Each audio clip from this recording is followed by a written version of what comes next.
Halo semuanya, aku Niva Aprilia Maharani dari SMA Tridaya Tunas Bangsa Kota Cimahi. Di sini aku mau ngejelasin tentang hukum dan HAM. Apa itu hukum? Jadi, menurut Rudolf von Jering, hukum adalah keseluruhan kaidah yang memaksa dan berlaku dalam sebuah negara.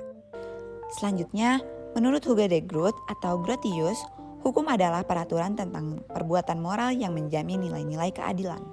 Menurut Van Apeldoorn, hukum adalah suatu gejala sosial. Tidak ada masyarakat yang tidak mengenal hukum, maka hukum menjadi suatu aspek dari kebudayaan seperti agama, kesusilaan, adat istiadat, dan kebiasaan.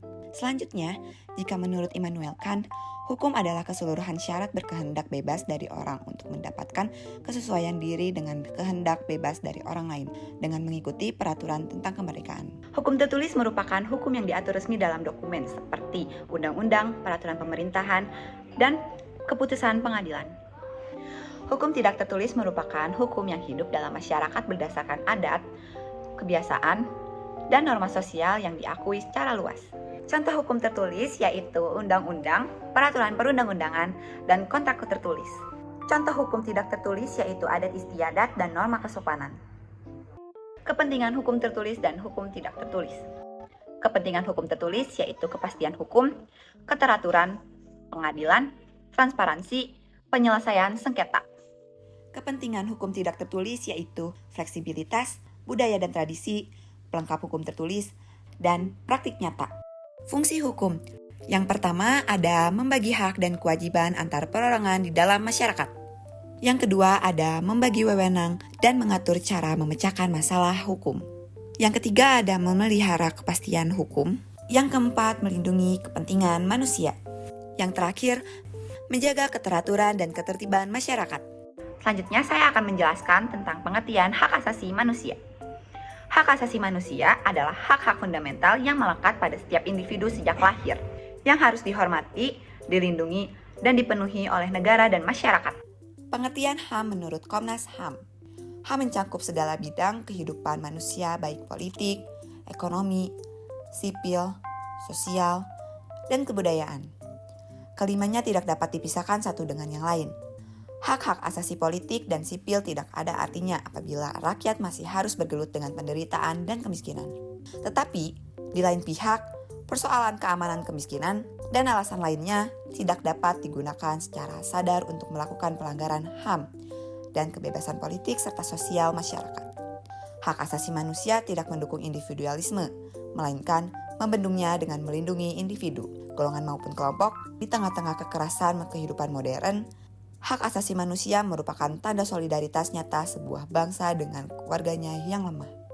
Menurut Umar Seno Aji, HAM ialah hak yang melekat pada setiap martabat manusia sebagai insan dari ciptaan Tuhan yang Maha Esa, yang memiliki sifat tidak boleh dilanggar oleh siapapun.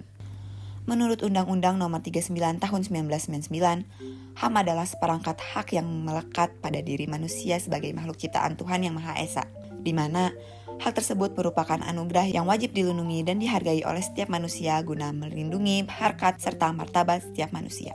Menurut Wikipedia, HAM adalah hak-hak yang telah dipunyai seseorang sejak mereka dalam kandungan. Berikut contoh pelanggaran hak asasi manusia di Indonesia. Yang pertama, ada kerusuhan Tanjung Priok. Yang kedua, ada penculikan aktivis 1997-1998. Yang ketiga, ada pembunuhan Munir.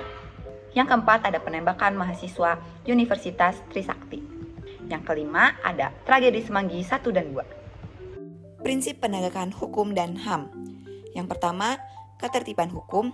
Yang kedua, perlindungan HAM. Yang ketiga, keterbukaan. Yang terakhir, tidak ada kekuasaan absolut. Peran masyarakat dalam penegakan HAM. Yang pertama, taat pada aturan yang berlaku, menjunjung tinggi toleransi, mengawasi penegakan HAM oleh pemerintah, bergabung dengan organisasi, memberi masukan pada pemerintah. Contoh penerapan hukum dan HAM. Tidak melakukan tindakan diskriminasi, dilarang merokok bagi pelajar, tidak melakukan tindakan kriminal, mematuhi rambu lalu lintas, tidak mengejek kepada teman. Berikut upaya pencegahan pelanggaran hak asasi manusia. Yang pertama, penegakan hukum. Yang kedua, meningkatkan kualitas pelayanan publik. Yang ketiga, pengawasan masyarakat. Yang keempat, pendidikan hak asasi manusia. Yang kelima, kerjasama antar pihak.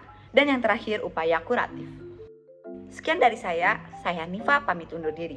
Assalamualaikum warahmatullahi wabarakatuh.